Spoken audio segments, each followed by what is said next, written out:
When you hold a grudge against someone, the only one suffering is you. Thinking about death should not make you feel depressed. Hi, my name is Coach Antonio, and in this episode, we're going to be talking about 16 psychology hacks to live in the present moment, aka how to stop overthinking. Let's go.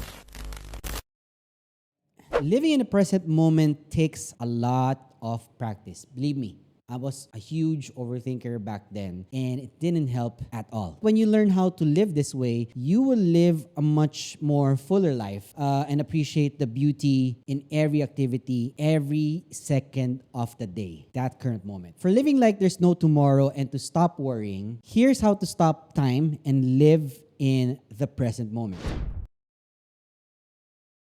Number one, focus on the now. To live in the present, you need to focus on the now. I know it's very hard to do, but it takes time, again, to practice, right? You can always say you can do that now, but it's so hard to do. It is very hard. If you focus always on your now, you're gonna enjoy that moment that is in front of you. Focus on what you're doing and savor the present moment, whatever it is right now. Savoring and relishing life at the moment shows happiness and other positive emotions. That's number one. Number two, avoid worrying. Worrying does not help you in any way. Worrying can only happen when you look into your future. Keeping your thoughts on your environment and your current activity helps a lot. You can't worry if you leave the future alone. Does that make sense? If that makes sense, leave a comment in the comment section down below. So that's number two. Number three, avoid regret. Regret does not do anything for you. Here's why. Regret arrives when thinking about the past. No one lives in the past. If they did, then they're not moving forward at all. The past is over and does not exist unless, you're Doc Marty from Back to the Future. Yes, you can go back to the past. And that movie, if you've watched that movie, all three, which is one of my favorites of all time, gives us the lesson that you cannot try to alter the past. You focus on the current time. That's why you avoid regret by doing so. You bringing your past mistakes to life by thinking about them is not good at all. Let them go and just move on to your future, because your future self will thank you for that. Number four, read about different mental models. What does that mean? A mental model is a model that is constructed and simulated within a conscious mind. When your mind is conscious about things, you're now more focused on the things in front of you, not what's behind you. To be conscious is to be aware of the world around you and yourself to the entire world. Read about different mental models that you can have for yourself. It's a good thing to practice. Mental models teach us how to think within the current moment, and it encourages us to think more critical about that moment. Critical on the moment, not on yourself. By reading mental models, you will understand how to think and get help in living in the present moment. So that's number four. Moving on to number five, which is avoid multitasking. When I was younger, I thought that multitasking was great. Doing one thing, another thing all at the same time. Thing is, you're going to be a jack of all trades. You're not going to be master of one. The thing is, being a master of one is a lot better than being a jack of all trades. Try doing one task at a time. If you're reading, can you watch a film at the same time or text someone? Of course, you're not going to absorb whatever you're doing if you're doing two things at the same time, right? And your brain gets fried. Like a computer, when you have so many tabs open, it freezes. Our mind is like that. It crashes, and if it's super loaded, it's like you have so much RAM and you can only handle that much in the time being. Try doing one task at a time. You'll find you perform your task faster, a lot more accurate, and a lot better at the higher level. Everything's better when you're doing one thing and one thing alone. Let multitasking be a thing of the past for you. If you're used to multitasking, stop. You need to stop right away. Single tasking is much more conducting to living in the present moment. So that's number five. Moving on to number six, learn how to forgive. I know, it's so hard. Forgiving someone that has hurt you in the past. When you hold a grudge against someone, the only one suffering is you. When you have anger, it is distracting because that is always running in your mind. You want to extract revenge, and it keeps you from enjoying the current moment that you have. Imagine this. You're in a grand vacation, the vacation area of your dreams, and then you're thinking about, I want to post this so that my enemy, who used to hurt me a lot, sees this so that they feel bad about themselves, that you're here in this nice place and they're not. Think about that. If that is your motivation in becoming successful, then I don't think you're going to be really happy. 6, learn to forgive. Number 7, discover what you want. Know what you want. When you know what you want, it's a lot better because you wake up with a purpose. You know your why. Make a list of things that you really want to do, not things that you need to accomplish. Take a look and make sure it reflects the desires for self-care. I've said a lot of things about self-care in my posts on Facebook. I'll leave that in another episode. If you have a list of things that you want to do, add them to your calendar and learn how to prioritize them. You should know which one is your priority and which one isn't. Like when you say you're gonna meet a friend, your best friend, but then you keep on postponing it, it means that it's just not a priority for you. Or like reading a book. If you say you give yourself so many excuses not to read the book that you always wanted to read, then you're just giving yourself an excuse not to do that thing that you need to do, which is not a priority. Does that make sense? That's number 7. Discover what you want. Number 8, and this is one of my favorite things of all, which is perform random acts of kindness. And random acts of kindness that doesn't need to be seen on video or in a photo or what. Random acts of kindness to people who are not going to be able to do something for you. Not acts of kindness to people that can do something for you. If someone can give you money because you do something good for them, that's not an act of random kindness. It's like a bribe or something close to that. Through your generosity, you can positively affect another person's life. People will never forget how you treated them in that very moment. That's one thing I learned. People never forget that. I've had a lot of messages from people saying that, I'll never forget the time you did blank for me, and I always smile and remember that thing that you did. Whatever that is. And for you, nothing. It didn't cost anything. You didn't become poor or what. It's something that you did out of random kindness. And you didn't think about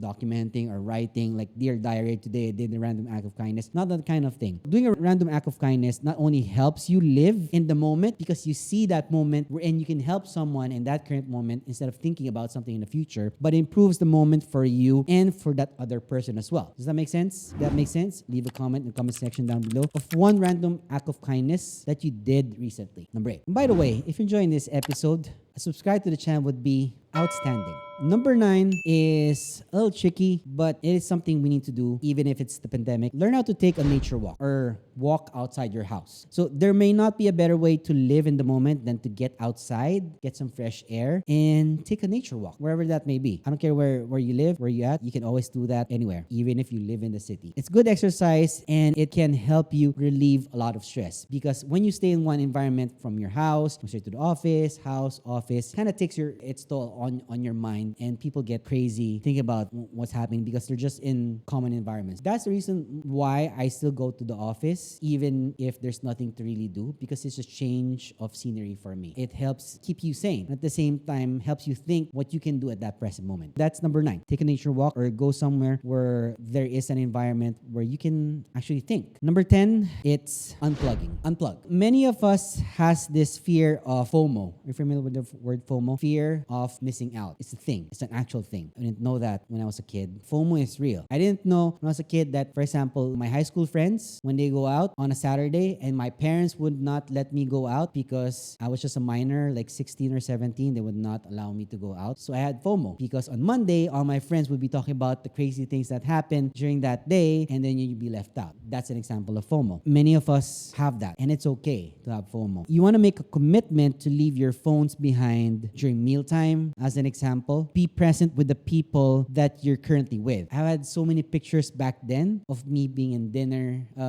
with friends, and then I'm on my phone, and the people around me are also in phones, talking to someone else, when in fact, we could just be talking. So now I have a rule when I'm with the friends that we put our phones on silent and in our pockets, or not in our bag, just for an hour or two. It wouldn't hurt. Learn how to unplug most of the time. I do that also every Saturday night until Sunday at night as well. So that's about a good 24 hours that I am unplugged to social media. Moving on to number 11, which is affirmations. Are you familiar with affirmations? It's good to have affirmations. I do have my own affirmations as well. For some people, they don't believe in it. For some, they do. I'm a believer in that. Whatever you think, therefore you can attract. It's like the law of attraction. It's not for everyone. Saying that you are wealthy, even if your bank account says you're not wealthy, it's a difficult task to do. It takes a lot of strength and internal fortitude to do that. Saying affirmations and positive thinking quotes actually helps helps us a lot. It replaces negative thoughts with positive thoughts instead. If you immerse yourself in negative thoughts, then whatever comes out of your mouth will be negative thoughts as well. If you immerse yourself in content that's full of negativity, most likely you're going to be a person that's full of negativity. Instead, if you watch a lot of positive thoughts or content, like the content you see here, you're going to put out a lot of positive thoughts as well. Does that make sense? Of course it does. I don't have to ask you for that. Practice saying affirmations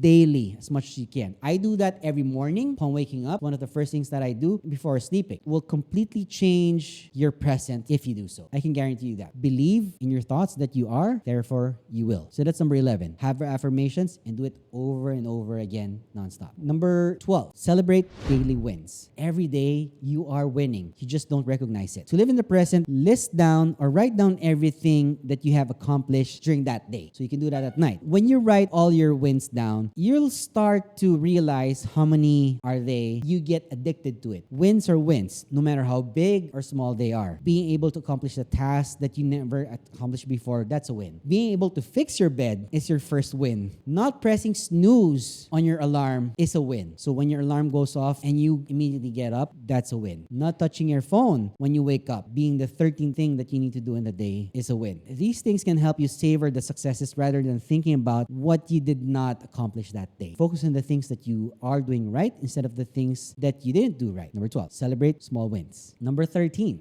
I'm doing the smile thing.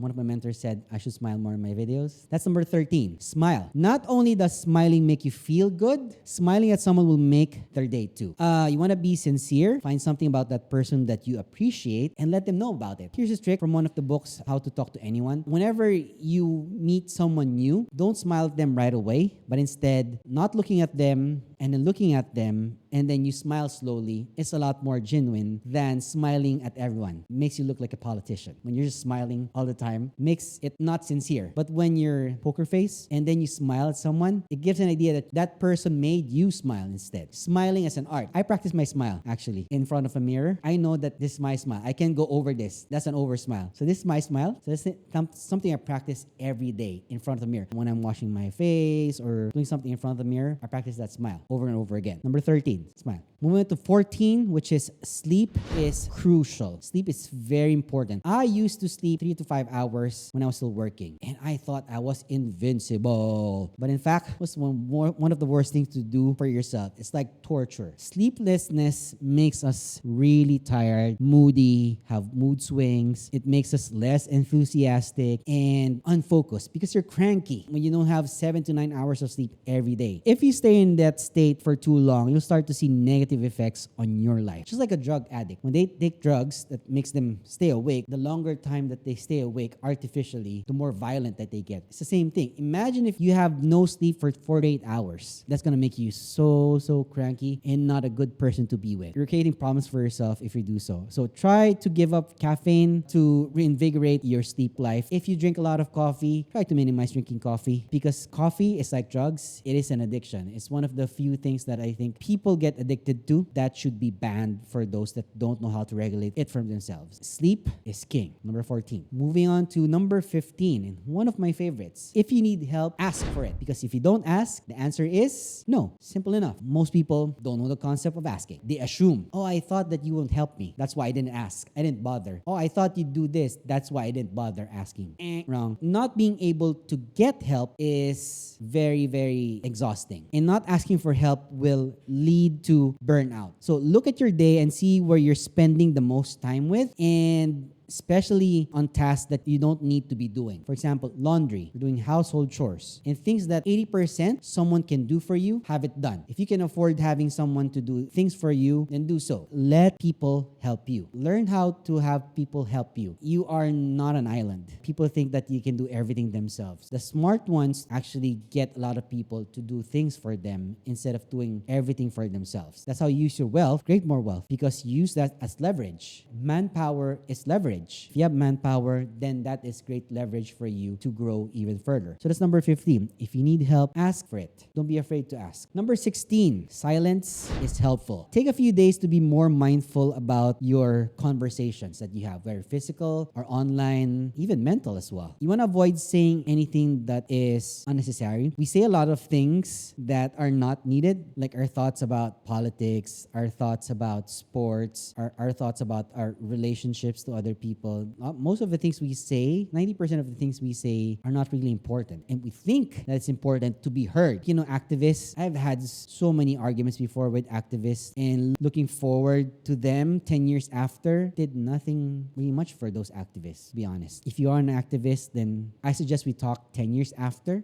you've done all those activism things that you think should be heard, and you'll see that it won't go anywhere. You'll be shocked at how much more time you have by not speaking, right? By staying silent. Number 16, silence is really helpful. Take a moment to be quiet. We aren't going to be around forever. That's a fact. When we start to live, we're also starting to die. We're all going to die eventually. And you want to make the most out of it, because once you know that you have only an X amount of time living, then you would realize how important it is to live in that present moment. Thinking about death should not make you feel depressed unless you're dying, in a very short amount of time. It should help build enthusiasm for the time you have here on earth, to be able to optimize it and savor every moment that you have. So I leave you with this. Live with a life full of intent. Live intentionally. That's all I have for you today. If you found value in today's episode, make sure to subscribe to the channel and leave a comment in the comment section down below. And I'll see you again on the next episode. Peace.